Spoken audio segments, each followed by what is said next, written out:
everyone, this is your chemistry mentor and I welcome you to our YouTube channel Prasham study. जैसा कि आप सभी जानते ही हैं कि हमारी एसएससी की केमिस्ट्री में 200 प्लस सीरीज़ चल रही है, जो कि बहुत ही इंपॉर्टेंट क्वेश्चन की हमने सीरीज़ लेकर आए हैं आप लोगों के लिए, क्योंकि आपको पता है कि एसएससी के बहुत सारे एग्ज़ाम की डेट्स आ चुकी हैं। तो हमने सोचा कि क्यों ना प्रीवियस ईयर के क्वेश्चन किए जाए, ताकि आपको जगह जगह गूगल पे सर्च ना करना पड़े, आपको एक ही जगह पर सारे प्रीवियस ईयर के क्वेश्चन मिल जाए। तो इसीलिए हम ये सीरीज़ आप लोगों के लिए लेकर आए हैं। इस सीरीज़ का फर्स्ट पार्ट हम कर चुके हैं, जिसमें हमने 25 क्वेश्चन कवर किए थे। आज हम सेकेंड पार्ट लेकर आए हैं और इसमें भी हम कुछ प्रीवियस ईयर के क्वेश्चन कवर करने वाले हैं। यकीन मानिए ये सारे क्वेश्चन आपके एग्ज़ाम में आए हुए हैं और ये सारे ही क्वेश्चन इतने सिंपल और इजी हैं। अगर आप इनको एक बार पढ़ लेंगे तो आपको तभी याद हो जाएगा। अब जीएस का ये भी फ़ायदा होता है कि आप में इसको कुछ सॉल्व नहीं करना पड़ता। आपको क्या करना है, क्वेश्चन देखना है, कुछ सेकंड में ही आप इसका आंसर टिक कर सकते हैं और आगे बढ़ सकते हैं। तो जीएस इसीलिए अच्छी मानी जाती है। क्यों? क्योंकि इसमें आपको ना तो किसी तरीके का कोई सोल्यूशन निकालना है, ना कुछ करना है। बस आपको सिंपली क्वेश्चन को पढ़ना है और क्वेश्चन को पढ़ते ही सीधा आंसर आपके माइंड में स्ट्राइक करेगा और आप आंसर को टिक कर देंगे। ठीक है, तो इसीलिए जीएस अच्छी मानी जाती है। तो शुरू करते हैं हम अपना सेकेंड पार्ट। और सेकेंड पार्ट शुरू करने से पहले हमारा एक प्यारा सा कोट है, इसको समझ लेते हैं। क्या बोल रहा है ये? बहुत ही प्यारी सी बात बोली गई है। बोल रहा है, very often we need to believe and work towards our goal for a long time without seeing the result. बहुत ही ऑब्वियस सी बात है कि हमें अपने आप पर बिलीव करना चाहिए। जब भी हम कोई काम करते हैं तो हमें हमारे ऊपर बिलीव होना बहुत ज़्यादा ज़रूरी होता है, क्योंकि अपने आप पर बिलीव होना सबसे पहला स्टेप होता है हमारा गोल की तरफ बढ़ने का। तो हमारे गोल की तरफ बढ़ने का सबसे पहला स्टेप है बिलीव करना। खुद पर बिलीव कीजिए और अपना काम करते जाइए और रिज़ल्ट की चिंता मत कीजिए, क्योंकि अगर आप अच्छे से काम कर रहे हैं, अपने गोल की तरफ फोकस के साथ चल रहे हैं, तो आपको रिज़ल्ट एक ना एक दिन ज़रूर मिल जाएगा। तो बिना रिज़ल्ट को देखे आपको अपने गोल की तरफ फोकस्ड होकर चलते जाना है और एक दिन आपको रिज़ल्ट ज़रूर मिलेगा। बिल्कुल भी होप नहीं छोड़नी है, मेहनत में कमी नहीं लानी है। तो देखिए कितनी जल्दी आपको रिजल्ट मिलता है। तो इसी प्यारे से कोट के साथ हम अपने पहले क्वेश्चन की तरफ बढ़ते हैं। और पहला क्वेश्चन हमारा क्या बोल रहा है? पहले क्वेश्चन में बोला जा रहा है कि corundum is an ore of. ये किसका ओर होता है? कोरेंडम। देखिए, सबसे पहले तो ये जान लेते हैं और क्या होते हैं। और जो होते हैं ये ऐसे मिनरल्स होते हैं जिससे हमें कोई पर्टिकुलर एलिमेंट या पर्टिकुलर मेटल एक्सट्रैक्ट जिनसे हम कर सकें। ठीक है, तो कोरेंडम से हमें कौन सा मेटल मिलता है? हमें कोरेंडम से एल्यूमिनियम मिलता है। ठीक है, आयरन मिलता है। सॉरी, कोरेंडम से हमें क्या मिलता है? आयरन मिलता है। तो ये एक और है, किसका? आयरन का और है। नेक्स्ट, सेकेंड में पूछा जा रहा है कि नोबल गैस, इनमें से कौन सा नोबल गैस नहीं है? नोबल गैसेस क्या होती हैं? नोबल गैसेस ऐसी गैसेस होती हैं, पहली बात, जो जिनका ऑक्टेट पूरा होता है। ठीक है, ये ज़्यादातर किसी के साथ रिएक्ट नहीं करती हैं और फ्री स्टेट में ये पाई जाती हैं। तो इनमें से कौन सी नोबल गैस नहीं है? देखो, हाइड्रोजन जो है वो आपका नॉन मेटल होता है, नियोन आपकी नोबल गैस होती है, आर्गन आपकी नोबल गैस होती है और हीलियम भी आपकी नोबल गैस होती है। तो यहाँ पर आपके पास 3 नोबल गैस है, सिर्फ एक हाइड्रोजन ही नोबल गैस नहीं है। तो हमारा आंसर क्या रहने वाला है? Hydrogen. Hydrogen is not a noble gas. ठीक है, नेक्स्ट क्वेश्चन में आते हैं। Which among the following is a copper mineral. इनमें से कॉपर का मिनरल कौन सा है? अब अभी हमने बात की थी और क्या होते हैं, और ऐसे मिनरल होते हैं जिससे हमें कोई पर्टिकुलर मेटल मिल जाए या कोई पर्टिकुलर एलिमेंट मिल जाए। मिनरल्स क्या होते हैं? मिनरल्स वो होते हैं जो हमें अर्थ से मिलते हैं, नेचुरली अकर होते हैं ये अर्थ के अंदर, और इनको हम माइनिंग मतलब माइंस बनाकर इनको एक्सट्रैक्ट किया जाता है। ठीक है, तो हमें यहाँ पर बताना है इनमें से कॉपर का मिनरल कौन सा है। तो कॉपर का मिनरल है हमारा एज़ोराइट। ठीक है, हमारा एज़ोराइट जो है वो कॉपर का मिनरल है। उसके अलावा अगर बॉक्साइट की बात करें तो ये एल्यूमिनियम का है, हेलाइट की बात करें तो ये सोडियम का है, और हेमेटाइट की बात करें तो ये आयरन का है। ठीक है,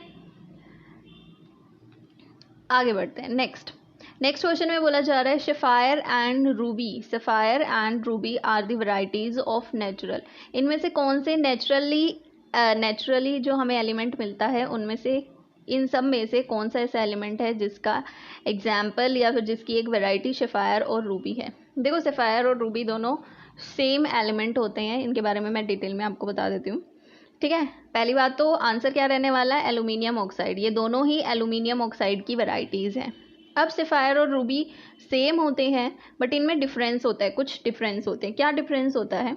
साइंटिफिकली ऐसा माना जाता है कि रूबी और सफ़ायर जो है दोनों सेम मिनरल हैं, दोनों कोरेंडम से मिलते हैं, दोनों ही एल्यूमिनियम ऑक्साइड से बने होते हैं। Alumina oxide means aluminium oxide. ठीक है, दोनों एल्यूमिनियम ऑक्साइड से ही मिलते हैं, बस इनका जो डिफरेंस होता है वो कलर में डिफरेंस होता है। कलर में क्या डिफरेंस होता है? अगर कोरेंडम रेड कलर का है तो उसको रूबी बोल देते हैं, और अगर वो ब्लू कलर का है तो उसको सफ़ायर बोल देते हैं। ठीक है, तो रेड है तो रूबी और ब्लू है तो सफ़ायर, पर बने दोनों सेम चीज़ से होते हैं। ठीक है ना? आई होप इतना समझ में आ गया होगा आपको। आगे नेक्स्ट क्वेश्चन पे चलते हैं। Which of the following gas is also known as laughing gas? Laughing gas कौन सी होती है इनमें से? ये गैस ऐसी होती है, अगर ये आपकी आप इसको इनहेल कर लेते हो तो आप हंसते रहोगे हंसते रहोगे हंसते रहोगे। बहुत अच्छी गैस है ना, है ना? तो लाफिंग गैस इनमें से कौन सी है? Nitrogen oxide. Nitrogen oxide is the laughing gas. Okay, next question की तरफ बढ़ते हैं। Which of the following is not a natural fibre? इनमें से कौन सा नेचुरल फाइबर नहीं है, मतलब नेचर से नहीं मिलता? तो देखिए, वूल आपका नेचुरल है, नेचर से ही मिलता है, एनिमल से मिलता है। जूट आपको एनिमल से मिलता है, तो ये सारे के सारे नेचुरल है। इनमें से ये सिर्फ इकलौता टायरलीन ही है जो आपको नेचर से नहीं मिलता है। तो नेचुरल फाइबर इनमें से कौन सा नहीं है? Terylene is not a natural fibre. Okay, बढ़ते हैं अगले क्वेश्चन की तरफ। नेक्स्ट क्वेश्चन क्या बोल रहा है? Pyrolusite is the ore of. इनमें से ये किसका ओर है? ये ओर है मैंगनीज का। किसका ओर है ये? मैंगनीज का। देखो, मैंने एक चीज़ देखी है कि ओर से रिलेटेड क्वेश्चन बहुत आते हैं एग्जाम में। ठीक है, ओर से रिलेटेड क्वेश्चन बहुत आते हैं एग्जाम में कि ये किसका ओर है, ये किसका ओर है। तो आप ओर्स को ज़रूर याद रखें कि कौन सा ओर किसका होता है, और मिनरल से भी आता है। तो ओर और मिनरल के टॉपिक को ज़रा ध्यान से देखिएगा, क्योंकि इससे क्वेश्चन मैंने बहुत देखे हैं। ठीक है, तो ये मैंगनीज का ओर है, तो आंसर हमारा क्या बनेगा? मैंगनीज। ठीक है, नेक्स्ट की तरफ बढ़ते हैं। ह्यूमन बॉडी का पीएच रेंज क्या होता है? आपको पता है कि हर एक बॉडी का या सॉइल का, प्लांट का, हर एक चीज़ का अपना कुछ पर्टिकुलर पीएच होता है। ठीक है, तो ऐसे ही ह्यूमन बॉडी का भी पीएच होता है, वही पीएच मेंटेन रखना पड़ता है बॉडी का। अगर पीएच जो है वो थोड़ा सा ऊपर या नीचे होता है तो अलग अलग डिजीज़ होती है। जैसे स्टमक का पीएच है, स्टमक में एसिड होता है तो उसका पीएच थोड़ा सा लो होता है। ठीक है, अब उसका भी पर्टिकुलर पीएच है। जैसे ही पीएच चेंज होता है तो एसिडिटी वगैरह की प्रॉब्लम आ जाती है ना? तो इसी तरीके से ह्यूमन बॉडी है। ह्यूमन बॉडी का पीएच कितना होना चाहिए कि वो ढंग से काम करे? तो ह्यूमन बॉडी का जो पीएच होना चाहिए वो 7 to 7.8 के बीच में होना चाहिए। 7 to 7.8 के बीच में होना चाहिए, तभी हमारी बॉडी जो है वो अच्छे से काम करेगी, वरना कोई ना कोई डिजीज़, कोई ना कोई प्रॉब्लम हमारी बॉडी में आ जाती है। ठीक है, तो आंसर हमारा क्या रहेगा? 7 to 7.8। नेक्स्ट क्वेश्चन, ये बहुत ही लंबा चौड़ा सा क्वेश्चन लग रहा है पर है बहुत ही सिंपल। क्या बोला जा रहा है? Who among the following made the first observation on platinum as a catalyst? इनमें से कौन सा ऐसा साइंटिस्ट है जिसने सबसे पहले प्लैटिनम को एज अ कैटलिस्ट ऑब्जर्व किया था and discovered similar traits of elements that led to be development of periodic table of the elements? देखो, अगर आपको ये भी नहीं याद कि प्लैटिनम जो है वो एज अ कैटलिस्ट किसने फर्स्ट ऑब्जर्व किया था, तो अगर आपको ये याद है कि ट्राइड्स किसने बनाए थे, ठीक है, तो भी आप आंसर कर सकते हो। हमें पता है कि ट्राइड्स भाई किसने बनाए थे? जोहन वोल्फगैंग डॉबर्नियर ने। ठीक है, इन्होंने ट्राइड्स बनाए थे। ट्राइड्स क्या होते हैं? इन्होंने 3 एलिमेंट का पेयर बनाया था, जैसे लिथियम हो गया, सोडियम हो गया और पोटेशियम हो गया। ऐसे 3 करके पेयर बनाए थे, और इन्होंने क्या बोला था कि भाई जो आपका मिडल वाला एलिमेंट का जो भी मास होगा, मिडल वाले एलिमेंट का जो भी मास होगा वो पहले और तीसरे वाले के मास का एवरेज होगा, अप्रोक्सीमेटली एवरेज होगा। तो क्या बोला था इन्होंने, ऐसे 3-3 के पेयर बनाए थे, इंक्रीजिंग ऑर्डर में इनको रखा था अकॉर्डिंग टू मास। फिर इन्होंने क्या बोला था कि पहले और तीसरे का जो भी एवरेज मास आएगा वो बीच वाले के मास के अप्रॉक्सीमेटली इक्वल होगा, ये इन्होंने बोला था डॉबर्नियर ने। ठीक है, तो इन्होंने ये ट्राइड्स बनाए थे और इन्होंने ही सबसे पहले प्लैटिनम को एज अ कैटलिस्ट ऑब्जर्व किया था। तो हमारा आंसर क्या रहेगा, डॉबर्नियर जी हमारे आंसर रहेंगे यहाँ पर। ठीक है, नेक्स्ट क्वेश्चन की तरफ बढ़ते हैं। नेक्स्ट क्वेश्चन क्या बोल रहा है, विच acid makes the atmosphere of Venus. Venus आपको पता है प्लैनेट है हमारा। Venus have thick white and yellowish cloud. Venus के ऊपर अगर आपने इमेजेस देखी हो तो थिक वाइट और येलोइश क्लाउड दिखाई देते हैं। वो जो क्लाउड्स होते हैं वो कौन से एसिड की वजह से होते हैं, ये हमारा क्वेश्चन में पूछा गया है। तो हमारा आंसर क्या रहेगा, सल्फ्यूरिक एसिड। तो सल्फ्यूरिक एसिड की वजह से ये वाइट और येलोइश कलर के क्लाउड्स बनते हैं। ठीक है, नेक्स्ट क्वेश्चन है, इनमें से कौन सा कंपाउंड नहीं है। ठीक है, कंपाउंड क्या होते हैं, देखो जब 2 या 2 से ज़्यादा एलिमेंट कंबाइन करते हैं तो वो बनता है हमारा कंपाउंड। 2 या 2 से ज़्यादा एलिमेंट जब कंबाइन करते हैं तो वो बनता है हमारा कंपाउंड। तो ज़रा देख लेते हैं फॉर्मूले इनके क्या क्या हैं। सोडियम क्लोराइड मतलब NaCl, सोडियम क्लोराइड मतलब NaCl। कार्बन मोनोऑक्साइड मतलब CO। वाटर तो आपको पता ही है H2O। लास्ट में बचा आयरन, आयरन होता है Fe। ठीक है, तो इसमें 2 एलिमेंट है, इसमें भी 2 हैं, इसमें 3 हैं, इसमें सिंगल है। तो इनमें से कंपाउंड कौन सा नहीं है, जो सिंगल है, मतलब आयरन हमारा आंसर रहेगा। आयरन जो है वो कंपाउंड का एग्जाम्पल नहीं है। क्यों नहीं है, क्योंकि वो सिंगल है। तो आंसर हमारा क्या रहेगा, आयरन। तो iron is our answer. Next, इनमें से कौन सा क्वार्ट्ज का फॉर्मूला है, what is the chemical formula of quartz. Quartz का फॉर्मूला होता है SiO2, सिलिकॉन डाइऑक्साइड। ठीक है, इससे सिलिकॉन डाइऑक्साइड वो ग्लास वगैरह फॉर्म करने में, बनाने में भी हेल्प करते हैं। तो सिलिकॉन डाइऑक्साइड हमारा एग्जाम्पल है किसका, फॉर्मूला है किसका, क्वार्ट्ज का। तो क्वार्ट्ज का फॉर्मूला होता है SiO2, जिसको हम बोलते हैं सिलिकॉन डाइऑक्साइड। सॉरी अगर मैंने सिल्वर बोला, तो सिलिकॉन डाइऑक्साइड हमारा आंसर रहेगा SiO2, सिलिकॉन डाइऑक्साइड।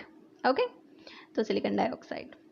नेक्स्ट, इनमें से कौन सा ऐसा विटामिन है जो वाटर सोल्यूबल नहीं है, सिलेक्ट दी वाटर सोल्यूबल है, select the water soluble vitamin among the following. इनमें से कौन सा वाटर सोल्यूबल विटामिन है।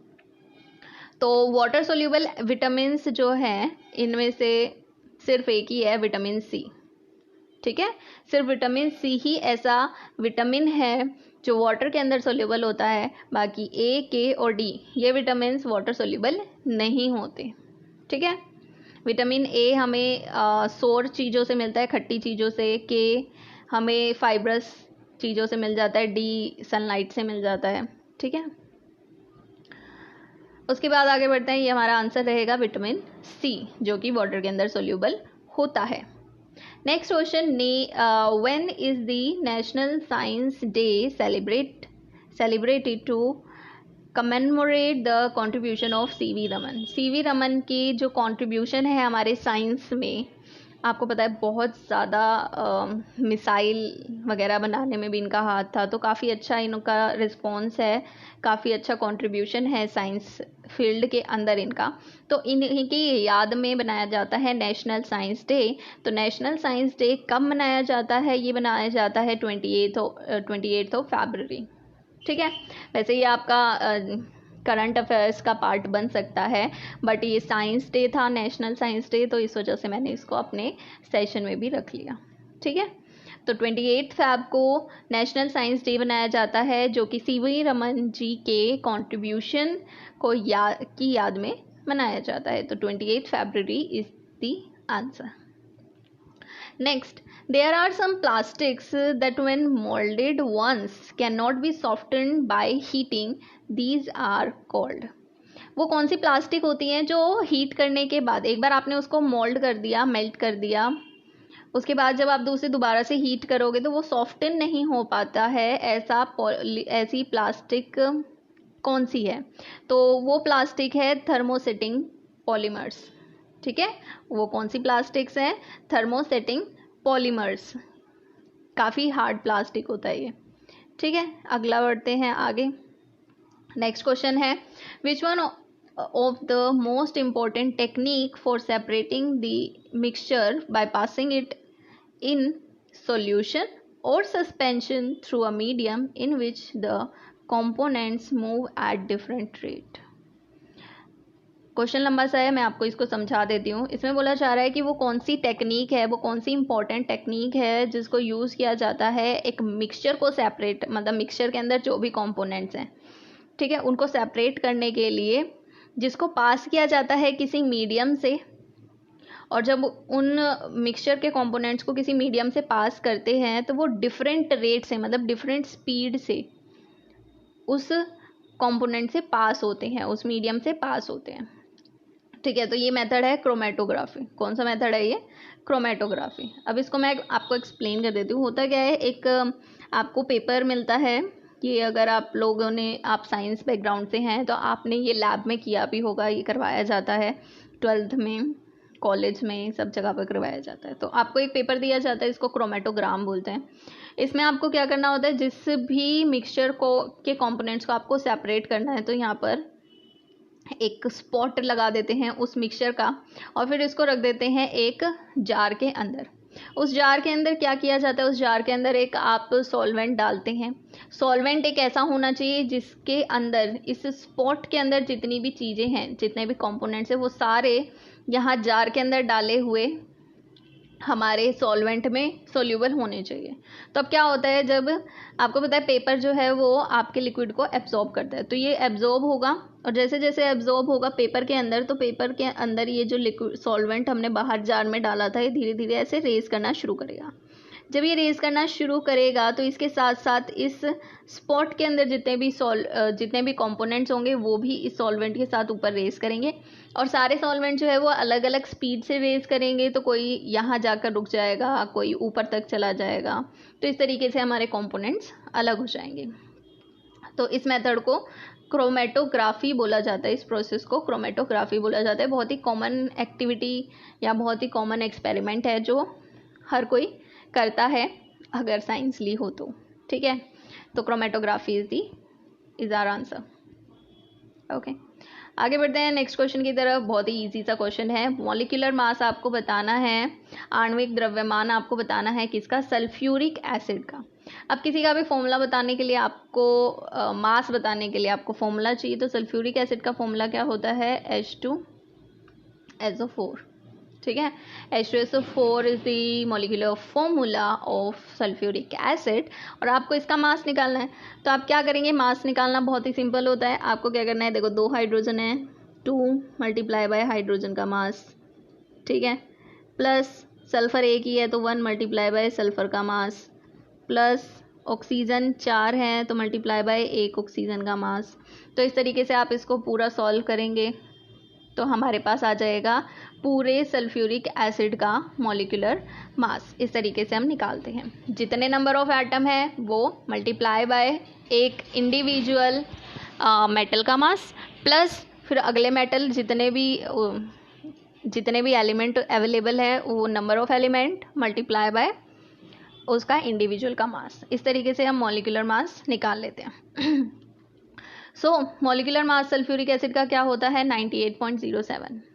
98.07 ये सल्फ्यूरिक एसिड का मॉलिक्यूलर मास होता है।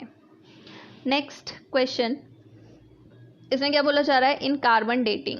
कार्बन डेटिंग एक प्रोसेस होती है, ठीक है, जो हम फॉसिल्स जब हम निकालते हैं ज़मीन के नीचे से, पुराने पुराने फॉसिल्स हमें मिलते हैं जिनसे हमें पता चलता है हाँ ये एलिमेंट, ये जो ऑर्गेनिज़म है ये किसी टाइम पर यहाँ पर रहा होगा, और फिर जब वो मर जाता है तो वो ज़मीन के नीचे दब जाता है। तो जब उसके अंश वो निकाले जाते हैं उनको फॉसिल्स बोलते हैं। तो उन फॉसिल्स के अंदर कार्बन के आइसोटॉप होता है 14,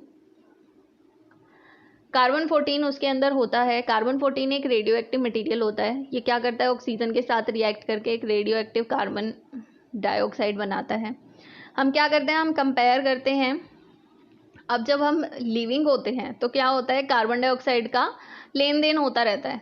कुछ कार्बन डाइऑक्साइड कभी अंदर जाती है फिर बाहर आती है, तो एक्सचेंज यहाँ पर चलता रहता है। बट जब बॉडी डेड हो जाती है तो वो जो एक्सचेंज है वो रुक जाता है, तो उसके अंदर जितना अमाउंट है वो उतना ही अमाउंट रह जाएगा बॉडी के अंदर। अब रेडियो एक्टिव है हमारा मटेरियल, तो आपको पता है रेडियो एक्टिव मटेरियल धीरे धीरे डिके होते जाते हैं और निकलते जाते हैं, है ना। तो वो जो ऑर्गेनिज्म जो डेड है उसकी बॉडी से भी इस तरीके से वो रेडियो एक्टिव मटेरियल निकलता रहेगा कार्बन का, और धीरे धीरे निकलता रहेगा। अब जितना पुराना वो ऑर्गेनिज्म होगा, जितने साल पहले वो मरा होगा, जितना पुराना वो ऑर्गेनिज्म का फॉसिल होगा, उतना ही कम उसके अंदर ये रेडियो एक्टिव मटेरियल होगा, क्योंकि ज़्यादा टाइम से वो ज़मीन के नीचे दबा हुआ है, तो उसके अंदर से बहुत ज़्यादा जो रेडियो एक्टिव रेज हैं वो निकल चुकी होंगी, तो अब उसकी बॉडी के अंदर कम बचा होगा ना। तो जितना पुराना ऑर्गेनिज्म होगा उतने ही कम उसके अंदर ये रेडियो एक्टिव कार्बन पाया जाएगा। तो इससे हम क्या करते हैं, इससे हम पता लगाते हैं कि ये जो ऑर्गेनिज्म का हमें फॉसिल मिला है ये कितना पुराना है। इस तरीके से हम पता लगाते हैं, ठीक है। तो ये तो था कार्बन डेटिंग क्या होता है, ये मैंने आपको ये बताया है, ठीक है। तो कार्बन डेटिंग के अंदर जो एलिमेंट होता है वो कार्बन का कौन सा होता है, कार्बन 14 होता है, ठीक। तो अब ये क्या होता है, कार्बन 14 जो है वो ट्रांसफॉर्म हो जाता है इनमें से किसी एलिमेंट में, ठीक है। इनमें से किसी में ट्रांसफॉर्म ये हो जाता है। आपको वही बताना है कि ये जो कार्बन 14 मॉलिक्यूल होता है ये जब डिके होता रहता है तो किस में कन्वर्ट हो जाता है, तो ये डिके होता होता कन्वर्ट हो जाता है हमारे नाइट्रोजन 14 में, ठीक है। N14 में ये कन्वर्ट हो जाता है, क्योंकि इसमें से इलेक्ट्रॉन न्यूट्रॉन इन सब का डिस्प्लेसमेंट होता रहता है, और ये फाइनली कन्वर्ट होकर क्या बन जाता है, नाइट्रोजन 14 ये बन जाता है, ठीक। तो हमारा आंसर रहेगा नाइट्रोजन 14 N14। नेक्स्ट क्वेश्चन है, इनमें से कौन सा विच of the following found in free state in nature, कौन फ्री स्टेट में पाया जाता है। देखो फ्री स्टेट क्या होता है, जो इंडिविजुअल पाया जाए, ठीक है, जो किसी के साथ कम रिएक्ट करे और आपको फ्रीली पाया जाए वो फ्री स्टेट है। अकेला जो पाया जाए वो फ्री स्टेट में पाया जा रहा है, ठीक है। जैसे ऑक्सीजन है, ऑक्सीजन फ्री स्टेट में आपको जनरली नहीं मिलती है, आपको वो O2 की फॉर्म में मिलती है या O3 की फॉर्म में मिलेगी, या कार्बन डाइऑक्साइड ऑक्सीजन कार्बन के साथ कंबाइन होकर कार्बन डाइऑक्साइड फॉर्म में मिलेगी। तो बहुत सारी अलग अलग फॉर्म्स होती हैं ऑक्सीजन की, पर ऑक्सीजन अकेला आपको नहीं मिलता है। तो आपको वही बताना है इनमें से कौन सा ऐसा एलिमेंट है जो आपको फ्री स्टेट में मिल जाता है, अकेला मिल जाता है। तो कॉपर जो है वो ऐसा एलिमेंट है जो आपको फ्री स्टेट में मिल जाता है। इसका रीज़न क्या है कि पोटेशियम सोडियम और कैल्शियम ये जो ऊपर वाले तीनों हैं ये तीनों हाईली रिएक्टिव एलिमेंट है, और जो एलिमेंट हाईली रिएक्टिव होते हैं, ज़्यादा रिएक्टिव होते हैं, वो किसी ना किसी के साथ रिएक्ट करके कंपाउंड फॉर्म कर ही लेते हैं, ठीक है। तो इसीलिए ये फ्री स्टेट में नहीं मिलते। जहाँ कॉपर की बात करें तो कॉपर इनसे काफ़ी कम रिएक्टिव होता है, इस वजह से ये फ्री स्टेट में मिल जाता है। तो हमारा आंसर रहेगा कॉपर।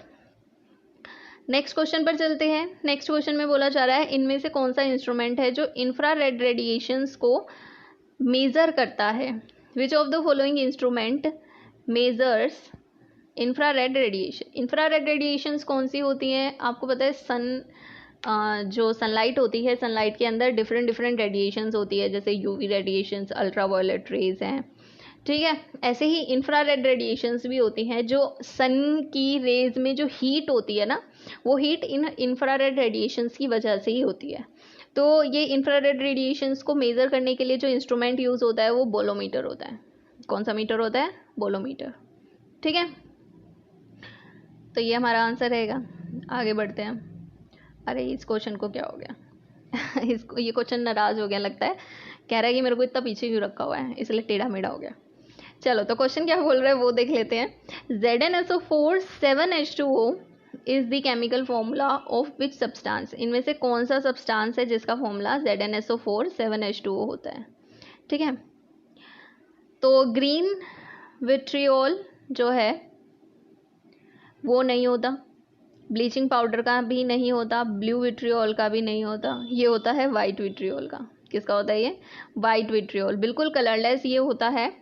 ठीक है, और वाटर में हाईली सोल्यूबल एलिमेंट है ये, ठीक है, मतलब आप किसी भी प्रोपोर्शन में अगर इसको वाटर के अंदर मिक्स करना चाहो तो ये मिक्स हो जाता है। तो हाईली सोल्यूबल इन वाटर होता है ये वाइट विट्रियोल, और इसका फॉर्मूला क्या है, ZnSO4 7H2O, ठीक।